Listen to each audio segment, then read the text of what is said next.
사랑과 은혜가 많으신 하나님, 이 시간 하나님의 말씀을 나누기 원합니다. 이 시간 하나님의 말씀이 선포되어질 때 우리 성도님들 많은 위로가 되게 하시고 놀라운 하나님의 말씀과 은혜를 깨닫는 시간들 될 수 있게 하여 주옵소서. 전한 자에게도 하나님 담대함을 주시고 주님이 주신 지혜로 온전히 전하며 나갈 수 있도록 인도하옵소서. 우리 구원하신 예수님의 이름으로 기도합니다. 아멘. 여러분, 오늘 제목은요, 그 엘리사의 두 가지 기적이란 제목으로 말씀을 함께 나누겠습니다. 여러분, 오늘 본문에 나타난 이 두 가지 기적은요, 많은 사람들에게 알려지지는 않은 그런 기적입니다. 하지만 많은 사람들에게 알려지지 않았다고 해서 안 중요한 것은 아니에요. 그래서 오늘 본문을 통해서 또 하나님의 놀라운 은혜를 좀 알았으면 좋겠어요. 여러분, 우리가 삶 가운데서 많은 사람들이 기적을 꿈꿉니다. 이러한 기적이 일어났으면 좋겠다. 그런데 우리 많은 목회자분들이나 설교자분들이 앞에 서서 하는 얘기가 뭔가 하면 기적을 소망하지 말라고 말해요. 왜 그럴까요? 기적을 꿈꾸는데 기적을 소망하지 말래요. 왜요? 기적이 일어난다는 건 곧 무엇을 전제로 하는 건가요? 고난, 어려움, 괴로움, 이런 것들이 있다 보니까 일상생활 가운데에서 오히려 이렇게 평탄한 것이 그것이 더 기적인 것을 또한 이야기하고 있는 것이지요. 오늘 본문에 일어난 두 가지 사건도 마찬가지입니다. 평탄한 가운데 일어난 게 아니에요. 흉년이라고 하는 이제 그러한 배경 속에서 일어난 그 기적입니다. 그래서 그 속에 있으면요, 누구나 다 배가 고프고 먹을 것 때문에 고민할 수밖에 없는 상황 가운데에서 하나님께서 하나님의 백성들을 먹이시고 입히시는 것들을 우리가 오늘 본문을 통해서 나타나게 되어지는데요, 오늘 본문을 통해서 정말 기적이 필요한 사람이 있다면 그러한 분들이 정말 하나님의 놀라운 은혜와 또한 위로를 경험하는 귀한 시간이 되길 축원합니다. 자, 우리 38절부터 같이 한번 읽어보죠. 38절 있습니다. 엘리사가 다시 길갈에 이르니 그 땅에 흉년이 들었는데 선지자의 제자들이 엘리사의 앞에 앉은지라. 엘리사가 자기 사원에게 이르되 큰 솥을 걸고 선지자의 제자들을 위하여 국을 끓이라 하매. 엘리사가 전국을 돌아다니다가 이제 길갈에 이르렀습니다. 근데 길갈에 보니까 흉년이 들었어요. 사실 길갈에만 흉년이 든 것은 아니고요, 이스라엘 전 지역에 지금 흉년이 들었습니다. 열왕기하 8장 1절 말씀에 보니까 그 흉년이 그냥 단순히 그냥 임한 게 아니고 맨 마지막 절에 보니까 몇 년이요? 7년. 7년이라고 하는 굉장히 긴 시간이죠. 7년 동안 이 흉년이 임한 거예요. 여러분, 이스라엘이 어떠한 곳입니까? 보통 이스라엘 땅을 이야기할 때 애굽과 비교를 합니다. 애굽은 어떤 땅인가 하면 1년 내내 흐르는 나일강이 있어요. 그러다 보니까 흐르는 강이 있다 보니까 사람이 열심히 씨를 뿌리고 발로 물을 길러서 옮기기만 하면 얼마든지 어떠한 상황에서도 농사를 지을 수 있는 땅이 애굽 땅이죠. 그러나 이스라엘 땅은 그러지 않습니다. 1년 내내 흐르는 강이 없어요. 그러면 그들은 어떻게 농사를 짓느냐? 때 맞춰 부어주시는 이른 비와 늦은 비, 그것만 있으면 되는 거예요. 그냥 씨를 뿌리기만 하고요, 기다리면 하나님께서 제때 물 부어주시면 이 사람들은요, 물 때문에 고민할 필요가 없는 거예요. 애굽 사람들은 수확을 거두기 위해서 날마다 막 발로 밭에다가 물 대고 막 힘들게 일하면서 살아가야 되는데, 이스라엘 사람들은요, 하나님께서 하늘에서 내리시는 그 이른 비와 늦은 비만 충분히 내리기만 하면요, 이들은요 물 때문에 걱정할 필요가 없어요. 저절로 하나님께서 다 키워주십니다. 그런데 문제는 무엇인가 하면 이러한 비가 제때 내리지 않으면 문제가 되는 거죠. 이때 제때 내리지가 않으면 이 이스라엘은요, 너무 쉽게 흉년이 들기 쉬운 땅이에요.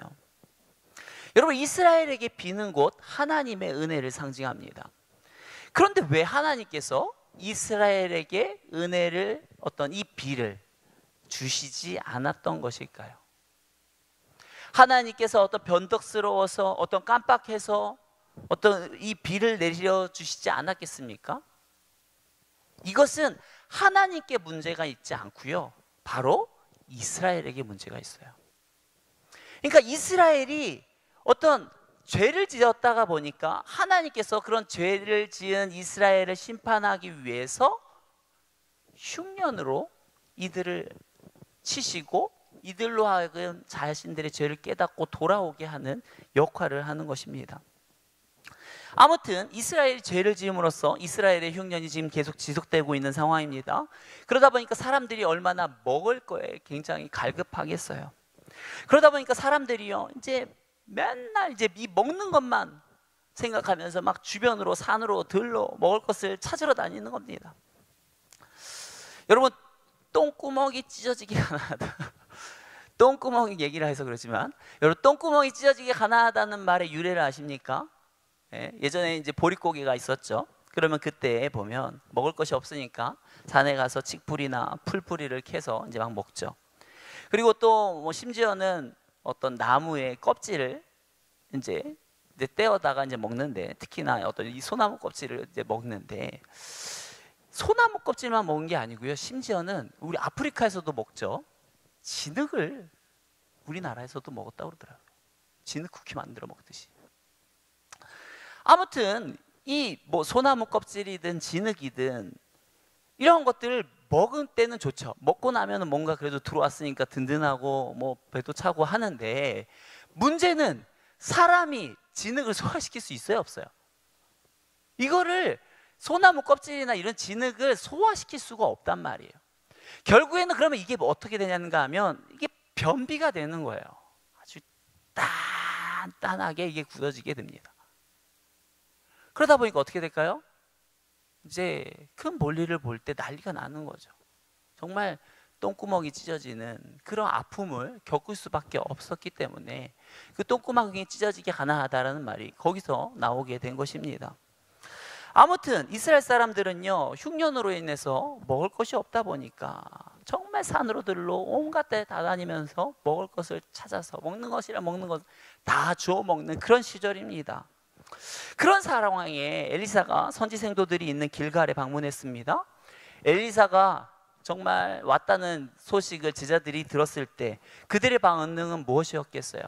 첫 번째로 정말 엘리사가 선지자가 왔다라는 소식에 너무나도 기쁘고 반갑기도 하지만 또 내심 기대하는 게 무엇인가 하면, 혹 엘리사님이 먹을 것 갖고 왔나? 이런 것도 좀 기대하지 않겠습니까? 아무튼 그런 식으로 해서 이제 사람들을 불러 모아서 이제 한 자리에 앉았는데, 엘리사 입장에서 어떻겠어요? 그동안 이제 돌아다니면서 경험했던 것들 얼른 또 막 가르쳐주고 막 공부도 뭐 하고 막 이렇게 어떻게 지내는지 막 안부도 묻고 싶은데, 이 제자들이 보니까 지금 그런 거를 받을 수 있는 처지가 아니에요. 먹을 걸 주나 안 주나 뭐 이런 것만 쳐다보고 있으니까 엘리사가 뭔가를 그런 거를 사역 보고를 이야기해 주기보다 바로 이제 국을 끓이라고 말을 합니다.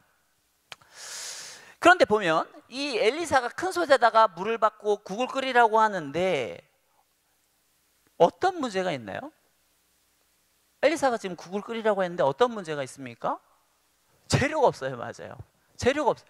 김치찌개를 끓이려고 하면 김치라도 있고 뭐 돼지고기라도 있어야 되고, 부대찌개를 끓이려고 하면 뭐 소시지나 어떤 이런 것들이 있어야 되는데 재료가 없는데 큰 솥에다가 물만 받아놓고 끓이라고 하면 뭐 끓는 물 먹는 것도 아니고 맞죠?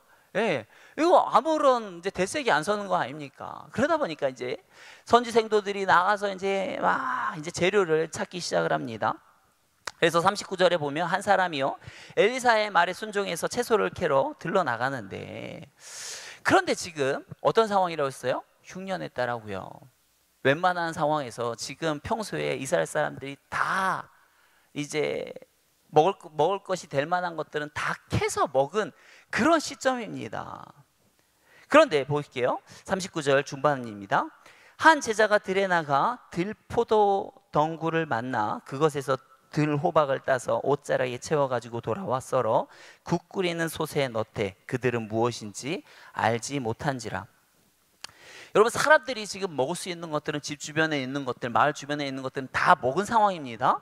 그런데 갑자기 길거리에서 들포도 덩굴을 만나서 거기에서 들호박을 따와서 가져왔다는 것 자체가 이거 좋은 선택일까요? 나쁜 선택일까요? 나쁜 선택인 거예요. 위험한 선택인 겁니다. 이 선지 생도는요, 지금 여기 선교원에서 이 선지관에서 공부만 해서 그러는지요, 다른 사람들 이거 먹으면 안 돼, 이건 독 있어 라고 하는 것을 몰라서 그냥 가져온 거예요. 그리고 그것을 큰 솥에다가 막 부어버린 겁니다. 여러분, 우리가 오늘 말씀을 통해서 깨달아야 되는 것, 한번 생각해 보아야 되는 것은 무엇인가 하면, 우리가 아무리 흉년이라 할지라도 우리가 무엇을 먹어야 될지, 무엇을 먹지 말아야 될지 분별할 수가 있어야 합니다. 흉년이라고요, 아무거나 먹으면요, 그것은 독이 되는 거예요. 아무리 상황이 어려워도요, 분별해서 내가 먹어야 될 것과 먹지 말아야 될 것들을 잘 분별해야 되는 것입니다. 여러분, 우리 세상에서요, 우리를 얼마나 유혹하는지 몰라요. 이거 한번 가져봐, 이거 한번 먹어봐, 이거 한번 너가 갖게 되어지면 완전히 다른 삶이 되어질 거야 하면서 자꾸 우리로 하여금요, 세상의 것들을 추구하고 따르고 막 세상의 것들을 위해서 살도록 자꾸 유혹을 합니다. 제가 얼마 전에 이대호 선수의 어떤 유튜브를 보게 되었습니다. 근데 이대호 선수가 이제 자기가 역대로 차를 탔던 자동차 이야기를 하더라고요. 근데 남자들이니까 얼마나 자동차에 관심이 많아요. 하면서 이대호 선수가 예전에 산타페를 탔었대요. 그러다가 이제 잘 타고, 산타페를 잘 타고 SM7으로 신형으로 딱 뽑았다는 거예요. 그리고 SM7 신형으로 이제 뽑아가지고 이제 기분 좋아가지고 이제 시내를 돌아다니고 있는데, 그 모습을 한 팬이 알아본 겁니다. 그래서 와, 이대호다 라고 한 거예요. 아, 이대호다. 그랬더니 옆에 있는 사람이 뭐라냐면, 야, 아니야, 저 사람 이대호. 왜? 야, 이대호가 무슨 저 차를 타? 한 거를 이대호 선수가 들은 거예요.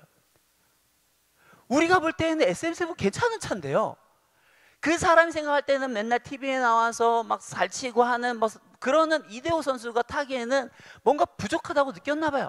그래서 무슨 이대호 선수가 저런 차를 타?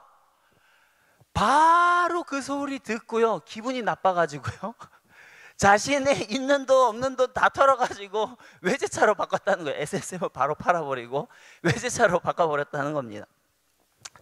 그러면서 그 뒤로도 이제 뭐 차를 이제 여러 번 바꿨죠. 여러 번 바꾸면서 바꾸긴 바꿨는데, 그러면서 하는 소리가 뭐냐면, 내가 돌이켜보면 그 산타페를 한 6년 정도 탔었는데, 그 산타페 탔던 시기가 너무 좋았다는 거예요. 참 마음도 편하고 너무 좋았었는데, 뭐 그러면서 이야기를 하더라고요.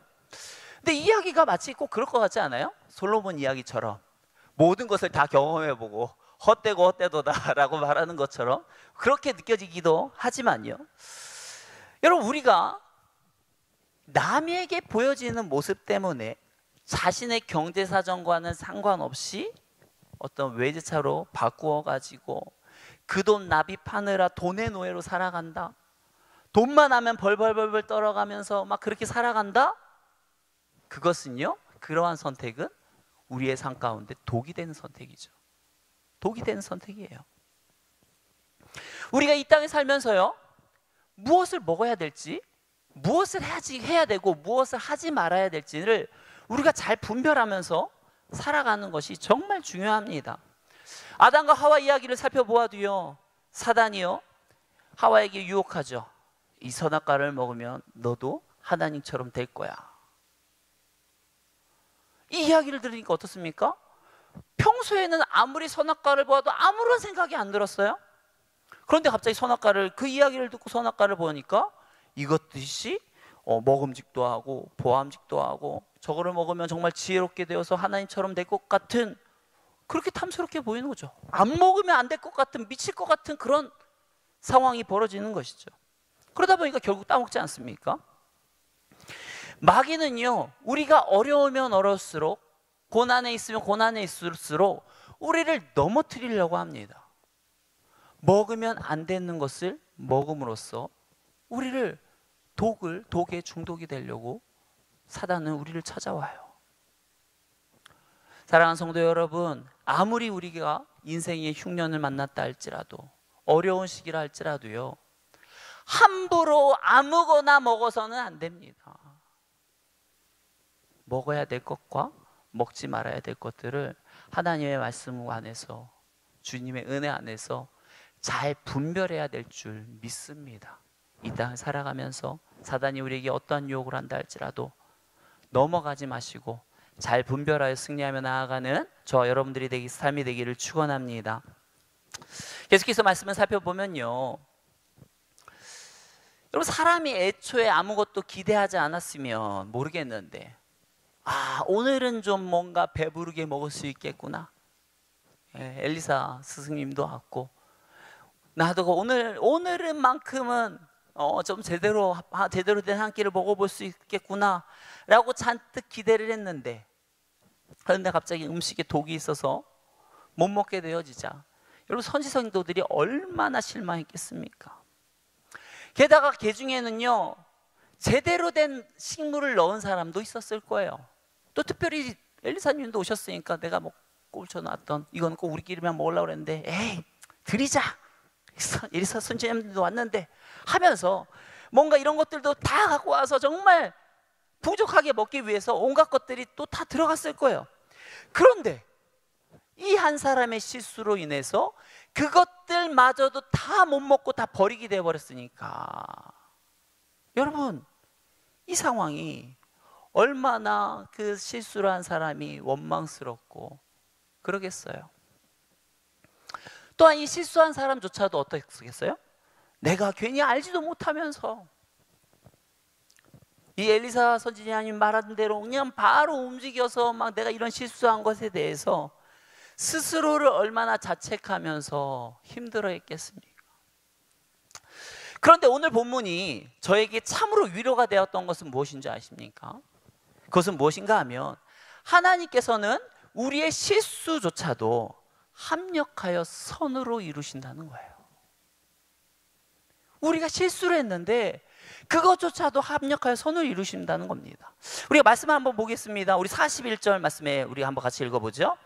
엘리사가 이르되 그러면 가루를 가져오라 하여 솥에 던지고 이르되 퍼다가 무리에게 주어 먹게 하라 하매 이에 솥 가운데 독이 없어진지라. 여러분, 엘리사가 지금 거기 독이 있는 그 음식에다가 가루를 넣습니다. 무슨 가루인지는 모르겠지만 어떤 가루를 넣었는데, 근데 갑자기 어때요? 독이 사라졌어요? 이 가루는 엄청난 어떤 약초입니까? 어마어마한 약초입니까? 그게 아니에요. 이 가루가 문제가 아니라 결국 하나님의 능력이 그곳에 임하게 한 것이죠. 여러분, 근데 생각해 보면, 만약 이 솥 안에 제대로 된 음식만 들어갔다면 어땠을까요? 그러면 이런 어떤 독의 문제도 없었을 것이고 그냥 그랬겠지만, 문제는 선지생도들이 먹기에 턱없이 부족했을 것입니다. 턱없이 부족했을 거예요. 그러나 어찌됐건 이 한 생도의 실수를 통해서라도 정말 이 선지생도가 어때요? 아무도 따지 않는 그 드로박을 따다가 넣지 않았습니까? 아무도 따지 않았어요. 그러니까 길거리에 아무리 많이 널려 있어도요, 아무도 따지 않았다고요. 독이 있으니까. 근데 그 사람은 모르니까 막 자기의 막 옷에다가 막 주워 담기 시작하는 거죠. 와, 대박이다, 오늘 잘 먹을 수 있겠는데. 그러고 와서 막 넣었지. 비록 실수가 있기는 했다지만 어때요? 이 기적을 통해서요, 결국 배불리 먹을 수가 있게 되는 거죠. 이것을 보면요, 하나님은요, 뭔가 이렇게 똑똑하고요, 뭔가 능력 있고요, 지혜 있고 이런 사람만 쓰는 게 아니에요. 하나님은 또 실수가 없는 완벽한 사람만 쓰는 게 아닙니다. 만약 하나님께서 우리에게 완벽한 어떤 실수 없는 헌신만 요구한다고 하면 우리가 어떻게 하나님 앞에 온전히 어떻게 헌신을 하겠어요? 우리가 그렇게 완벽한 사람도 아니고요. 제가 유튜브에서 그 유퀴즈, 그 유재석 나오는 유퀴즈에 구글 본사에서 일하시는 한 어떤 이사님이었던 것 같은데, 이사님의 어떤 인터뷰를 보았습니다. 그분이 얘기하는 경우가 뭐냐면, 우리나라 같은 경우는요, 보면 어떤 자리에 앉혀서 그 사람이 실수를 하거나 큰 실패를 하게 되면 어떻게 됩니까? 그 사람의 어떤 잘못에 대한 책임을 물어서, 실패에 대한 책임을 물어서 그 사람을 끌어내리죠. 그리고 다른 사람으로 이렇게 자리를 교체하는 경우가 굉장히 많죠. 그러다 보니까 우리나라는 이런 문화가 있다 보니까 사람이 실패를 안 하려고 하는 일만 해요. 실수를 안 할 일만 합니다. 예를 들면 그 2인자의 법칙만, 2인자의 어떤 정책만 하는 거예요. 2인자는 뭐만 하면 되는가 하면 1인자가 달려가고 있잖아요. 그럼 1인자가 성공해가지고 시도한 것 중에 성공해서 잘 되고 있는 것만 미투 전략으로 따라하면 되는 거예요. 이렇게 하면 실패할 일이 없어요. 그렇지만 뭔가 혁신도 없죠. 그러나 이 구글 같은 경우는 그렇지가 않다는 거예요. 구글에 있는 아무리 이제 뛰어난 사람이라 할지라도 그 사람들도 어때요? 실수를 하고 실패를 할 것 아닙니까? 그리고 회사에 막대한 손해를 입힐 거 아니에요? 그렇다고 해서 이 사람들이 너 이렇게 막대한 손해를 입혔으니까 너의 실패에 대한 책임을 네가 져. 너 자리에서 내려와. 다른 데로 가. 해고야. 이렇게 하지 않는다는 거예요. 왜냐하면 그렇게 하면 어떠한 그 회사에 손해가 있는가 하면, 물론 이 사람이 어떤 큰 실패를 함으로써 회사에 큰 손해를 끼친 것은 맞지만 그 문제를 해결하는 데 있어서, 그 일을 해나가는 데 있어서 왜 그 일을 하는데 실패를 했는지만큼은 그 사람이 제일 잘한다는 거죠. 지금까지 연구한 것도 있고, 예? 특히나 어떤 일을 하면 실패한다는 것, 이 사람은 알고 있다는 거죠. 그러다 보니까 오히려 너가 이번에는 실패했지만 오히려 너가 이번 일 잘 수습해가지고 한번 잘 해결해봐. 이런 문화가 있다는 거예요. 그래서 그 사람이 계속해서 시도하면서 결국에는 그 일을 해낸다는 거죠. 여러분, 하나님께서도 마찬가지입니다. 우리에게 어떠한 일을 맡기실 때 너 실수하면 안 돼, 실패하면 안 돼, 그러면 넌 이거야, 이게 아니고요. 얼마든지 네가 하고 싶은 대로 해봐. 너가 해보고 안 되면 내가 합력해서 선이 되게 해줄게. 내가 도와줄게. 마치 부모가요, 자녀들이 어때요? 막 이것저것 하죠. 막 하면, 근데 자녀들이 하면 어때요? 실수와 실패가 있죠. 그럼 어때요? 실수했다고 해서 야, 너는 실수쟁이니까 아무것도 하지 마, 막 이럽니까? 실수쟁이니까 아무것도 하지 마. 그러면 어떻게 그 아이가 자라나겠어요? 그게 아니고 부모니까 어떻게 해요? 걔가 실수를 해도 괜찮아, 괜찮아, 다음에 잘하면 돼. 괜찮아, 괜찮아, 다음에 잘하면 돼. 하다가 보면 그 애가 성장해서 나중에는 실패하지 않는 애가 되잖아요. 그런 것처럼 하나님께서도 마찬가지, 우리에게 일을 맡기셨을 때 우리가 완벽하게 하고 실수 없이 하고 하는 것들을 원하는 게 아니에요. 우리가 열심히 하면서 얼마든지 실패해도 되고, 왜요? 하나님께서 그것들을 채워 나가시니까. 여러분, 베드로를 보세요. 베드로가 얼마나 많은 실수를 합니까? 얼마나 많은 실패를 합니까? 그렇지만 그가 나중에 예루살렘의 어떤 수장으로서 그가 이렇게 성장할 수 있었던 이유는 뭐예요? 하나님께서 그가 실패했지만 그를 내치지 않으시고, 너는 수지자의 자격이 없다, 너는 가버려, 다른 애 중에서 능력 있는 애를 세우고, 이런 게 아니잖아요. 끝까지 그들을 봐주고 기회를 주고 성장하기까지 기다려주니까 그가 결국엔 그 기대와 부응대로 성장하게 되어지는 것이죠.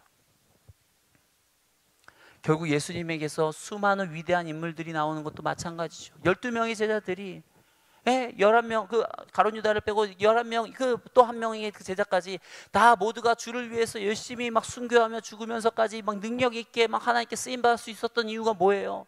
그들이 훌륭한 인물이어서가 아니라 하나님께서 이렇게 그들을 끝까지 기다려 주시고 성장할 수 있도록, 실패해도 괜찮도록 그들을 보듬어 주시고 합력하여 선을 이루어 주셨기 때문에 이 모든 것들이 가능했던 것이죠. 우리가 교회 안에서도 마찬가지입니다. 이러한 하나님의 말씀의 원리를 따라 우리 교회도 적용을 해야 돼요. 우리 교회 안에서 우리 성도님들이 어떠한 기관이든 어떠한 일을 맡아서 할 때 사람이 하다 보니까 실수가 있습니까? 없습니까? 있어요. 사람이 하다 보면 실수가 있는데 그 실수가 드러났을 때 세상, 우리나라의 문화잖아요. 실수를 드러내고 그것들을 어떤 지적하고 끌어내리고 하지 말라고 그러고 다른 사람 안 치고 하는 게 우리나라의 이제 이 세상의 문화인데, 그 문화를 그대로 가지고 와서 교회에서도 막 그 사람의 잘못 지적하고 그래서 되냐 막 하고, 그렇게 하는 것은 세상의 방법이지 하나님 나라의 방법은 아닌 거예요. 하나님 나라의 방법은 뭡니까? 그 사람을 세웠으면 그 사람을 믿어주고, 그 사람이 실패하더라도 실수하더라도 오히려 내가 그 뒤에서 남모르게 그 실수와 실패들을 보충해주고 채워주고 일이 될 수 있게 해주고 함께 합력해서 결국 그 사람이 성장할 수 있게 해주는 게 이 하나님 나라의 법칙이고 원리지, 실수했다고 막 지적하고 하면 여러분 어떻게 세대 교체가 되겠습니까? 성도들이 들어와서 집사가 되고 권사가 되어지고 중직이 되고 하는 일들이 어떻게 가능하겠어요? 저와 여러분들이 정말 이 하나님 나라의 원리를 따라 정말 우리 성도님들의 어떤 실수라든지 실패라든지 이런 것들을 잘 보듬어 줬으면 좋겠고, 정말 합력하여 선을 이루며 나아가는 저와 여러분들, 우리 온누리교회가 되기를 축원합니다. 마지막으로 두 번째 기적입니다. 여러분 42절 말씀에 보니까 무명의 한 사람이 나옵니다. 이 사람은요 이름이 없어요. 그런데 이 사람이 어디서 왔는가 하면 바알살리사에서부터 왔다고 합니다. 이 바알살리사라고 하는 이름의 뜻은 무엇인가 하면 세 개의 계곡이 합쳐진 곳이라는 의미가 있습니다. 그러니까 세계에 보면 이 이스라엘 지역의 특징이 강이 없다라는 건데, 1년 내내 흐르는 강이 마땅치가 않다라는 건데, 그런데 이 세 개의 계곡이 흐르고 있으니까 이 지역은 어떠한 곳이겠어요? 괜찮은 곳이죠. 비옥한 곳이죠. 비옥한 곳입니다. 그런데 이 사람이 왜 왔는가 하니까 42절 중반부터 볼게요. 처음 만든 떡 곧 보리떡 20개와 또 자루에 담은 채소를 하나님의 사람에게 드린지라. 율법에 보면요, 모든 식물의 첫 수산을 거두게 되어지면 그것을 하나님께 바치게 되어 있습니다. 그래서 그 첫 수산을 바친 것을 가지고 제사장이나 레위인들이 먹을 수 있도록 이렇게 한 것이죠. 그런데 이 사람이요, 그 율법을 지키기 위해서 지금 바알살리사라고 하는 그 지역에서부터, 먼 지역에서부터 일부러 온 거예요. 그리고 그 사람이 이제 첫 수산으로 가져온 것이 얼마나 되는가 하니까 보리떡 20개와 자루에 담긴 이 채소를 가지고 왔다고 말을 하는데, 도대체 이 보리떡 20개면 도대체 몇 명이 먹을 수 있을까? 우리가 한번 생각을 해보자고요. 보리떡 20개면 몇 명이 먹을 수 있을까요? 한 개씩 해서 20명이서 먹을 수 있을까요? 아니면 반 개씩 뜯으면 한 40명 먹을 수 있을까요? 우리가 힌트를 한번 생각해 볼 수 있는 게 뭐냐면 오병이어의 기적을 한번 생각해 볼까요? 오병이어의 기적. 거기 보면 한 어린 아이가, 한 어린 소년이 이 도시락을 갖고 옵니다. 거기에 뭘 갖고 왔어요? 도시락으로 5개의 떡, 물고기 2마리. 이 물고기 2마리는 아주 작은 거니까 제하더라도, 그러면 보리떡 5개가 곧 어린아이의 식사 정도 되는 거예요. 소년의 식사가 되는 거죠. 그러면 20개 정도 된다 그러면 몇 명이서 먹을 수 있는 거예요? 4명. 4명이서 먹을 수. 아마 성인 남자가 먹기에는요 이 양이 부족할 수도 있겠죠. 그런데 이 보리떡과 자루에 담긴 채소를 갖고 오니까 엘리사가 어떻게 하는가 하면 42절 마지막 부분에 보니까 그가 이르되 무리에게 주어서 먹게 하라. 이거 무리에게 주어서 나눠 먹게 하는데요, 무리가 몇 명인가 하니까 43절에 보면 몇 명이래요? 100명. 여기서의 100명은 남자만 100명. 그러면 선지생도들이 이제 결혼해가지고 애 낳고 살고 있으면 거기에 이제 처가 끼면 200명. 자식이 1명 있으면 다 1명씩 있다 그러면 300명. 자식이 2명 있으면 400명이에요. 지금 우리 뭐 2병이라 치고 여러분 400명이 있는데 4명이 먹을 수 있는 분량을 갖다가 나누어 먹으라고 하면 이거를 그렇게 명령을 하잖아요. 지금 엘리사가 나눠서 줘서 먹게 하라고 하면 이 일을 여러분들이라면 어떻게 하겠어요? 순종할 수 있겠습니까? 그러다 보니까 사환도 말하는데 43절과 우리 44절 같이 한번 읽어보죠. 그 사환이 이르되 내가 어찌 이것을 100명에게 주겠나이까 하나 엘리사는 또 이르되 무리에게 주어 먹게 하라. 여호와의 말씀이 그들이 먹고 남으리라 하셨느니라. 그가 그들 앞에 주었더니 여호와께서 말씀하신 대로 어떻게 됐대요? 먹고 남았더라. 여러분 이 말씀을 보면 무엇이 생각이 나요? 신약에 5병이어 사건, 7병이어 사건, 이것들이 떠오르죠. 결국 이 신약에 일어난 예수님께서 일으키셨던 이 5병이어와 7병이어의 사건이 여기에서도 보면 동일하게 나타나는 것들을 볼 수가 있습니다. 이 5병이어에서도 보면 무명의 한 아이가 자기가 혼자 먹을 도시락을 주님께 드렸더니 그것을 예수님께서 축사하사 많은 사람들에게 나누어서 온 사람들이 다 먹고 배부르게 하고도 남았지 않았습니까? 그런데 그러한 놀라운 축복의 기적이 보면 이 구약에도 보면 엘리사를 통해서 일어나고 있는 겁니다. 여러분 어떻게 이러한 기적이 가능할 수 있었을까요? 어떻게 이런 기적이? 사실 이 바알살리사에서 온 사람 역시도 흉년 가운데 있습니다. 그 사람이 어디 뭐 다른 지역에 있다가 온 게 아니고요, 이스라엘 지역에서 있다가 온 거예요. 그러면 본인도 흉년 가운데 있으니까 힘들어요. 물론 비옥한 지대지만 과거에 비했을 때는 힘들어요. 자기도 처와 자식이 있고요. 이거 내가 안 갖다 주면 자녀가 자기의 자와 자녀들이 한 끼라도 더 배부르게 먹을 수 있는 것 아니에요. 그러다 보니까 얼마든지 자기도 이것을 가지고 내 처와 자식을 위해서 드리고 싶다, 주고 싶다라는 마음이 분명히 있었을 것입니다. 그렇지만 그가 어때요? 아무리 흉년이라 할지라도 비록 내 처와 자식이 먹을 것이 없다 할지라도 내가 말씀대로 살아야지, 하나님의 뜻대로 살아야지 하는 마음으로, 그래도 이 흉년 가운데 이런 소산을 주신 하나님께 내가 감사해야지 하는 마음으로 지금 이것을 감사하는 마음으로 가지고 온 거예요. 비록 그것이 그렇게 많은 것은 아니었지만 감사하는 이 사람의 이 행함 속에 결국 기적이 일어난 것입니다. 여러분 감사가 있는 곳에 결국 기적이 일어나요. 감사가 있는 곳에 기적이 일어납니다. 하나님 감사합니다. 이런 흉년의 때에 남들은 저렇게 먹을 것이 없어가지고 굶주리고 있는데 비록 작지만 이러한 수확을 거둘 수 있게 하심에 감사합니다 하면서 갖고 왔더니 이러한 기적을 경험한 거예요. 여러분 이러한 기적을 경험하다 보니까 얼마나 본인도 좋습니까? 물론 이것을 가족들과 나눠 먹었으면 한 끼 좀 더 뭐 배부르게 먹을 수 있었겠지만 이러한 일을 함으로써 이 사람은요 하나님의 놀라운 역사, 기적을 경험한 사람이 되는 거예요. 이 일을 이렇게 함으로써 하나님 말씀에 순종함으로요, 여러분 이때가 왜 이러한 흉년이 왔다고 그랬어요?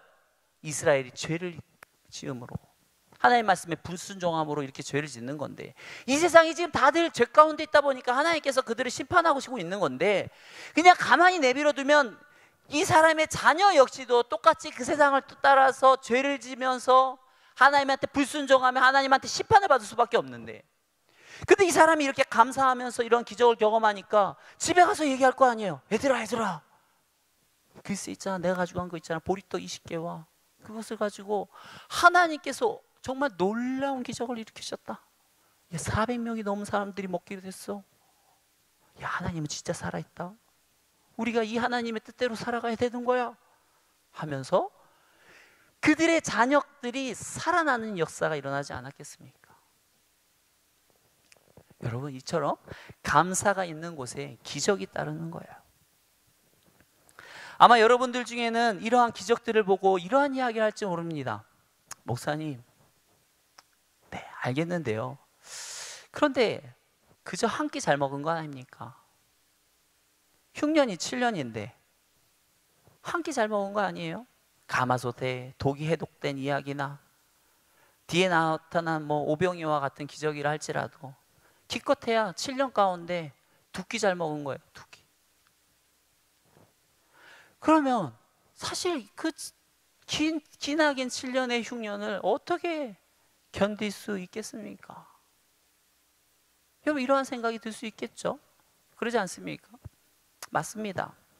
하지만 우리가 오늘 본문을 통해서 깨달아야 되는 것은 무엇인가 하면, 하나님은 우리를, 하나님의 백성들을 반드시 먹이시고 입히시고 채우시는 분이라는 것을 우리가 보아야 되는 거예요. 우리 인간은 말합니다. 하나님, 7년의 흉년이 있다고요? 그러면 7년 먹을지 내 창고에다가 쌓아주세요. 그럼 내가 하나님 믿을게요. 우리의 기도는 늘 쌓아두고 먹으려고, 살려고 그래요. 쌓아두고. 7년치 필요하잖아요. 안 그래요? 어떻게 안 먹고 살아요? 7년치 주세요. 이게 우리의 기도인데, 그런데 하나님은 그렇게 우리에게 역사하지 않으세요. 하나님은 우리에게 일용할 양식을 주세요. 하루, 오늘 필요한 양식을 주시는 분이 우리가 믿는 하나님께서 우리에게 역사하시는 방법이에요. 출애굽 때에도 보면 어떻습니까? 하나님께서 메추리와 만나를 주시지 않습니까? 어마어마한 양을 주세요. 그렇지만 그것의 유효기간은 언제예요? 하루예요. 하루. 왜 그래요? 날마다 그 부어주시는 하나님을 기대하고 의지하고 살아가도록 하기 위해서예요. 사람이 배부르고 등 따시면 어떨까요?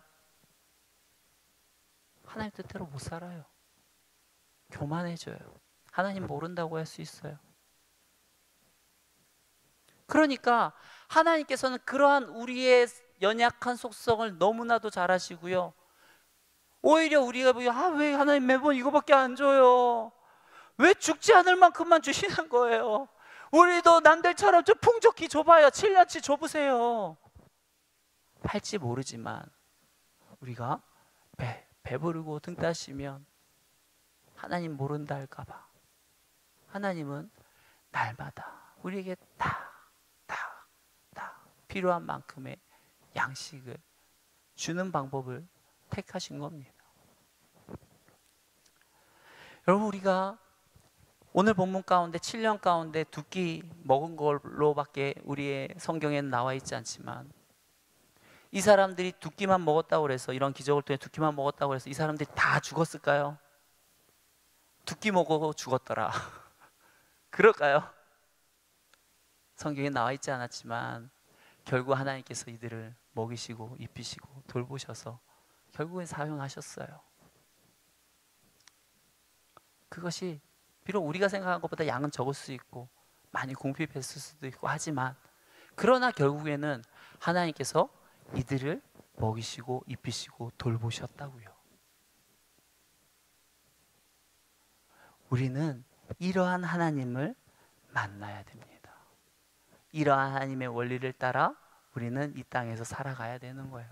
이것을 불편하다고 하면 신앙생활 못해요. 왜 하나님 우리에게 하루치만 주세요? 이렇게 해버리면 우리는 신앙생활 못하는 거예요.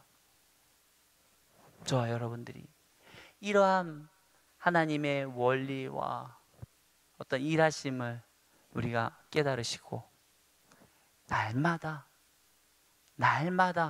하나님만 바라보고 의지하고 승리하고 나아가는 저와 여러분들의 삶이 되기를 축원합니다. 이 시간 우리 같이 기도하겠습니다. 하나님, 날마다 일용할 양식으로 채워주시는 그 하나님을 우리가 보게 하여 주시옵소서. 우리가 혹 배부르고 등 따셔서 교만한 상태로 하나님을 모른다고 하는 상태로 살아가고 있지는 않습니까? 주여, 우리를 돌보아 주시옵시고 우리가 우리를 돌보시고 이끌으시는 그 하나님의 손길을 발견하게 하시고 믿음 안에서 겸손히 나아가게 하여 주옵소서. 이 시간 우리 같이 통성으로 기도하며 나가겠습니다. 기도합니다. 사랑과 은혜가 많으신 하나님, 우리를 붙들으시기 원합니다. 우리가 더욱더 이 험악한 세상 가운데서도 아버지 믿음으로 살기 원합니다. 그 어떤 흉년이 온다 할지라도 우리를 먹이시고 입히시고 돌보시는 그 하나님의 손길을 우리가 온전히 체험하며 그 기적을 경험하며 나아가기 원합니다. 하나님, 우리와 함께하여 주시옵소서.